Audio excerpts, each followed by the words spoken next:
Hello friends, welcome to my channel. இன்றைக்கி வந்து நம்ம பார்க்க போகிறது சுவையான டிஃப்ரெண்ட்டான மீன் வறுவல் தான்.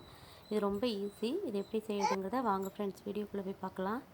இதுக்கு வந்து நான் ஃபஸ்ட்டு வந்து காஞ்ச மிளகாய், அதாவது தட்டை மிளகாய் இருக்கு இல்லையா, அதை வந்து ஒரு 2 கைப்பிடி அளவு வந்து ஒரு அலசி தண்ணியில் ஒரு 50 மினிட்ஸ் வந்து ஊற வச்சுக்குவேன். இது போல் ஊற வச்சு அரைக்கும்போது அது வந்து நல்லா சூப்பராக நைஸாக அரைப்படும், ஈஸியாகவும் இருக்கும். அதுக்காக தான் டேஸ்ட்டும் கொஞ்சம் டிஃப்ரெண்ட்டாக இருக்கும். இப்போ வந்து இதை வந்து நம்ம அரைச்சி எடுத்துக்கலாம். இதுக்கு தண்ணி எதுவும் ஊற்ற தேவையில்லை, ரொம்ப நைஸாக அரைக்கணுங்கிறதும் தேவையில்லை. இந்த மாதிரி கொரப்பாக அரைச்சாலே போதும். இதில் வந்து வேறு எந்த பொடியும் சேர்க்க போகிறதில்ல. வெங்காயம், தக்காளி, புளி இப்படி எதுவுமே சேர்க்க போகிறதில்ல. இதை வீடியோ ஸ்கிப் பண்ணாமல் பாருங்கள்.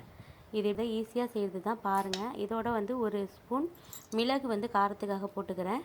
அப்புறம் 2 பட்டை இந்த அளவுக்கு போட்டுக்கிறேன். 3 கிராம்பு இதில் சேர்த்துக்கலாம். அதுக்கப்புறம் இந்த அளவு இஞ்சி, அதை நைஸாக நறுக்கி போட்டுக்கோங்க. 3 டேபிள் ஸ்பூன் பெருஞ்சீரகம் போட்டுக்க போகிறோம். இது போல் இந்த சைஸில் 2 பூண்டை உரித்து தோல் சீவாமலே போட்டுக்கலாம். அப்போ தான் நல்லாயிருக்கும். இந்த அளவுக்கு வந்து இதை நைஸாக அரைச்சி எடுத்துக்கோங்க.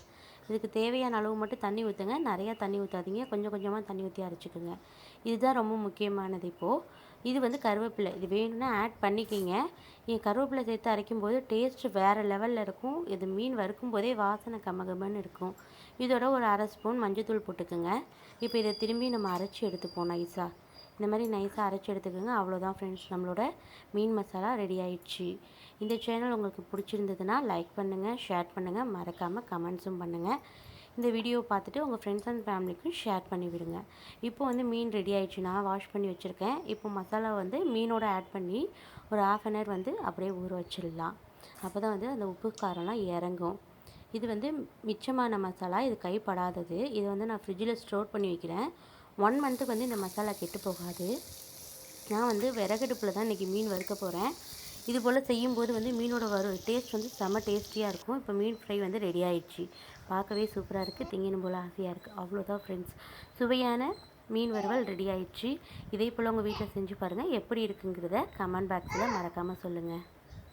அது மட்டும் இல்லை, இந்த மீன் வறுவல் செய்யறதுக்கு வந்து ஆயில் வந்து ரொம்ப தேவைப்படாது, ரொம்ப பிடிக்காது, கொஞ்சமாக இருந்தாலே போதும். Okay friends, thank you for your வாட்சிங்.